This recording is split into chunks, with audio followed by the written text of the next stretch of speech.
প্রিয় খামারি ভাই ও বোনেরা, আসসালামু আলাইকুম।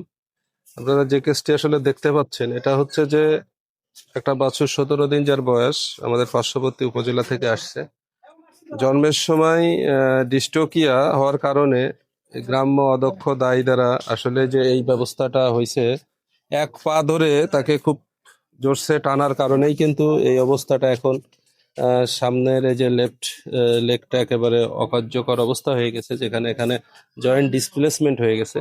তো আসলে ডেলিভারি করার একটা নিয়ম আছে, সিস্টেম আছে, যে ইচ্ছা করলে এক পা ধরে টান দিল, একটা গলা ধরে টান দিল, বিষয়টা এরকমের না। একটা পজিশন আছে, সঠিক পজিশন ঠিক করে নিয়েই এটা বের করা লাগে, যে সঠিক দুইটা পা আসবে, মাথা আসবে। এই কারেকশন গুলো না করে কিন্তু কখনো ডেলিভারি হয় না।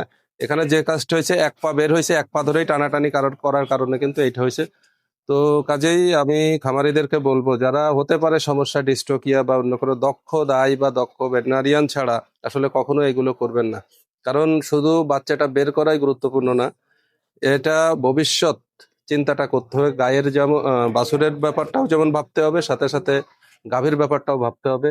ইদানিং আমি লক্ষ্য করতেছি বা কয়েকটা কেস দেখলাম, অনেক সময় বাছুর মেরে ফেলতেছে বা গাভীরও বেহাল দশা করে ফেলে, গাভীও যায় যায় অবস্থা। তো আসলে একটা ডেলিভারি করাইতে যে যদি পুরো সম্পদটাই নষ্ট হয়ে যায়, তাহলে তো এই খামার কখনো দাঁড়াবে না বা কখনো খামারিরা লাভের মুখ দেখবে না।